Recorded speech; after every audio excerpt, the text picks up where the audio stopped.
చూసారా, నేను సిద్ధం అని జగన్మోహన్ రెడ్డి గారు 1000 కోట్లు ఖర్చు పెట్టారట. ఎక్కడ చూసినా ప్రతి పోల్కి ప్రతి స్ట్రీట్ లో లక్షలు పోస్టర్స్, 1000 కోట్లు ఖర్చు పెట్టి. ఇది ప్రజాధనం దుర్వినియోగం కాదా? నిరుపేదలకు ఇవ్వడానికి డబ్బులు లేవు, మహిళలకు ఇవ్వడానికి డబ్బులు లేవు, అంగన్వాడీ వాళ్ళకి ఇవ్వడానికి డబ్బులు లేవు, టీచర్స్ కి ఇవ్వడానికి డబ్బులు లేవు, శాలరీలు టైంకి ఇవ్వడానికి డబ్బులు లేవు, రోడ్లు వేయడానికి డబ్బులు లేవు, అభివృద్ధి చేయడానికి డబ్బులు లేవు. 10 లక్షల కోట్లు అప్పు చేసి వీళ్ళిద్దరూను రాష్ట్రాన్ని దేశానికి అమ్మేశారు.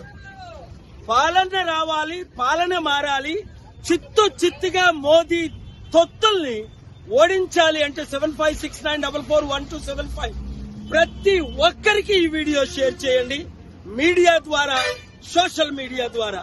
Thank you very much. రండి, ఈ శనివారం 17 తారీఖు సాయంత్రం 6 గంటలకు ఆసిల్మెట్ దగ్గర విశాఖపట్నం మన ఫంక్షన్ హాల్లో ప్రతి వార్డు నుంచి 100,000 మంది తయారవ్వండి. Thank you very much. YCP MP Vijayasai Reddy parliament లో మాట్లాడిన మాటలు అందరినీ ఆశ్చర్యం కలిగిస్తుంది. ఆయన బీజేపీ స్పోక్స్ పర్సన్, మోదీ తొత్త అని. తెలంగాణ కాంగ్రెస్ గవర్నమెంట్ కొద్ది రోజుల్లో 2-3 నెలల్లో పడిపోద్దా? నీవా పడగొట్టేది? దమ్ముందా నీకు? అసలు ఆంధ్రప్రదేశ్ లో 2-3 నెలల్లో ఏమవుతుందో ఏం అవబోతుందో మీకు తెలుసా?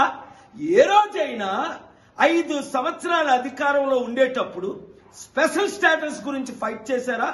పోలవరం ప్రాజెక్టు గురించి ఫైట్ చేశారా? క్యాపిటల్ సిటీ కట్టారా? 1 కోటి నిరుద్యోగులకు ఉద్యోగాల గురించి ఏమైనా కంపెనీలు తీసుకొచ్చారా? ఆంధ్రుల అభివృద్ధి గురించి మోదీతో గాని బీజేపీతో గాని ఫైట్ చేశారా? ఏం మాట్లాడుతున్నారు మీరు? ఏం చేస్తున్నారు? పడగొట్టేది మీరా? పడిపోబోతున్నారు మీరు. ఒళ్ళు దగ్గర పెట్టుకొని తెలుగు ప్రజల కొరకు ఫైట్ చేయండి. సిద్ధం అట. సిద్ధం దేనికి సిద్ధం? ఓడిపోవడానికి సిద్ధమా? సర్వనాశనం చేయడానికి సిద్ధమా? ఇంకా ఆంధ్రప్రదేశ్ అదానికి అమ్మడానికి సిద్ధమా? స్టీల్ ప్లాంట్ ను అమ్మేశారు, ఇంకా ఉన్న భూములన్నీ దోచుకోవడానికి సిద్ధమా? దేనికి సిద్ధం? మీరు మోదీ తొత్తులయ్యారు. మోదీ తొత్తులతో యుద్ధం చేయడానికి మేము సిద్ధం. విశాఖ సిద్ధం, ప్రజాశాంతి పార్టీ సిద్ధం, ఆంధ్రులు తెలుగు ప్రజలు సిద్ధం. కమాన్, ఖబర్దార్, చూసుకుందాం.